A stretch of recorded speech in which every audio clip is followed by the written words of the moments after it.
Assalamualaikum warahmatullahi wabarakatuh. Perkenalkan, saya Anissa Fitri Wahyuni dari kelas KSMP 22B dengan NPM 2220114. Di sini saya akan mengerjakan tugas terstruktur dari mata kuliah Pendidikan Pancasila, yaitu mewawancarai masyarakat seputar demokrasi. Dengan dosen pengampu Bapak Riki Ahmad, SH, MSI. Jadi istilah demokrasi ini berasal dari bahasa Yunani, yaitu demos yang berarti rakyat dan juga kratos yang berarti pemerintahan. Jadi secara sederhana, demokrasi dapat diartikan sebagai pemerintahan rakyat atau kekuasaan tertinggi yang terletak pada rakyat. Pada masa pemerintahan Yunani kuno, sistem demokrasi sudah diterapkan untuk mengatur kehidupan bangsa dan juga negara. Para pemangku jabatan mengikutsertakan masyarakat dalam sistem pemerintahan mereka secara langsung. Tetapi, bagaimana pandangan masyarakat terhadap demokrasi yang telah dijalankan oleh negara Indonesia ini?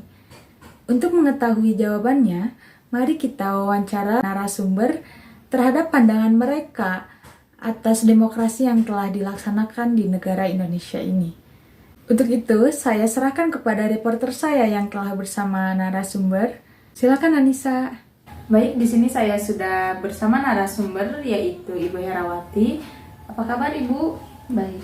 Sebelumnya izin memperkenalkan diri, saya Anissa Fitri Wahyuni dari mahasiswa STIE Tridharma.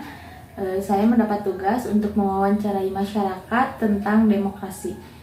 Apakah Ibu bersedia? Langsung saja ke pertanyaan yang pertama ya. Menurut pandangan Ibu, demokrasi itu apa? Demokrasi itu suatu bentuk di dalam pemerintahan yang dimana warga negaranya itu memilih hak, ya sama-sama memilih hak untuk mengambil keputusan untuk merubah kehidupannya. Terus, mengapa demokrasi itu sangat penting dalam kehidupan masyarakat? Demokrasi sangat penting di dalam kehidupan masyarakat karena kalau tidak ada demokrasi, ada sewenang-wenang dalam kehidupan masyarakat. Karena kan pemerintah itu mengatur kehidupan masyarakat. Ya. Menurut pandangan Ibu, mengapa demokrasi itu penting dalam kehidupan masyarakat? Ya, dalam kehidupan bermasyarakat, demokrasi itu sangat penting supaya tidak ada kesewenang-wenangan gitu. Okay.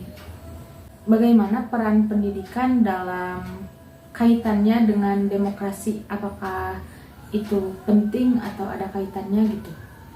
Ya, menurut Ibu demokrasi sangat berkaitan dengan pendidikan karena dalam pendidikan itu maksudnya kalau orang yang berpendidikan itu pasti mereka sedikitnya akan mengerti gitu, apa itu demokrasi gitu, dibandingkan dengan yang tidak, yang maksudnya tidak berpendidikan gitu, maksudnya bukan tidak berpendidikan atau tidak mengenyam pendidikan gitu. Berarti pendidikan itu juga sangat penting ya dalam pembangunan demokrasi di Indonesia ini. Ya, sangat penting sekali. Lalu menurut pandangan Ibu, apakah demokrasi di Indonesia ini sudah sesuai dengan yang diharapkan atau belum? Kalau menurut saya belum terlalu belum 100% ya. Kalau menurut Ibu gitu. Soalnya masih belum terlalu di masyarakat itu masalah demokrasi itu masih kurang gitu pemahamannya itu. Jadi apalagi masyarakat kecil atau menengah ke bawah itu ya belum terlalu paham apa sih itu demokrasi gitu.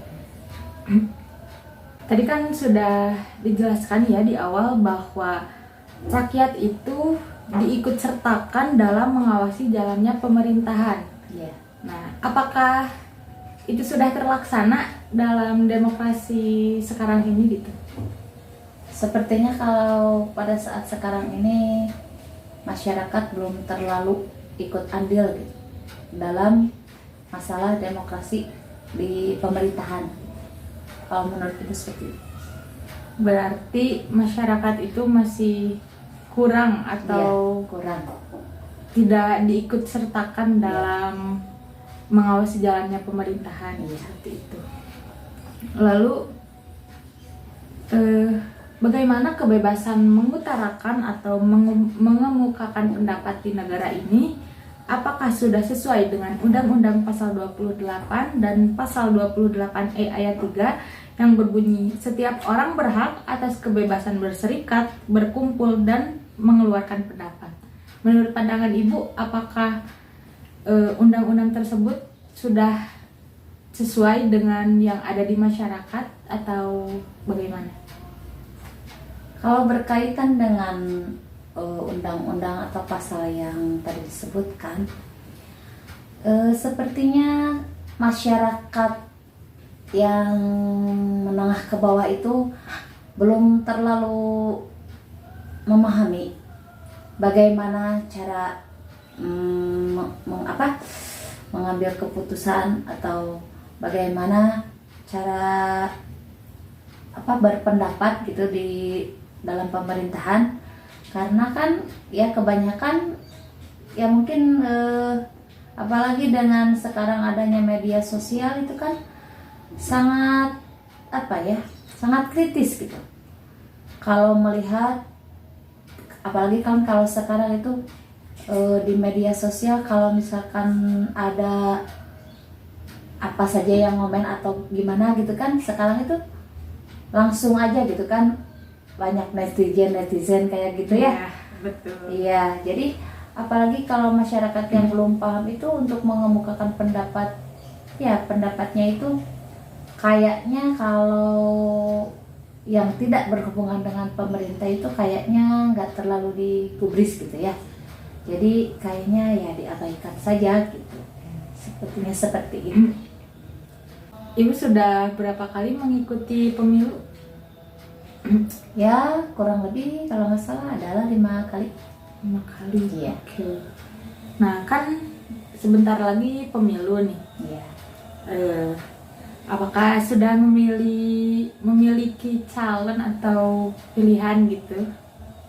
Ya pastinya setiap orang juga kan punya pilihan atau punya calon masing-masing. Tapi kan itu tergantung nanti gitu kan ya. Kita cuma bisa ya kita maunya pilihan kita itu ini kan. Tapi kan itu kan ada demokrasi. Nanti ya kan nanti diambilnya suara terbanyak juga kan. Jadi kita ya sudah ikuti aja gitu. Ada pilihan tapi ya sudahlah ikuti saja.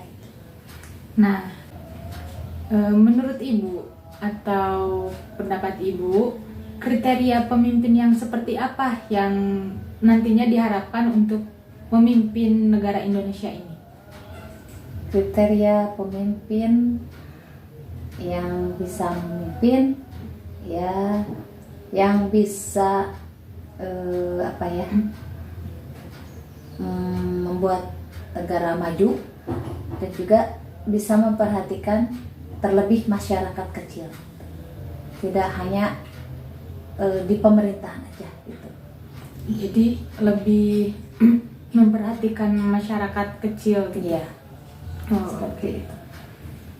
Mungkin cukup sekian pertanyaan dari saya. Terima kasih telah berkenan untuk saya wawancarai.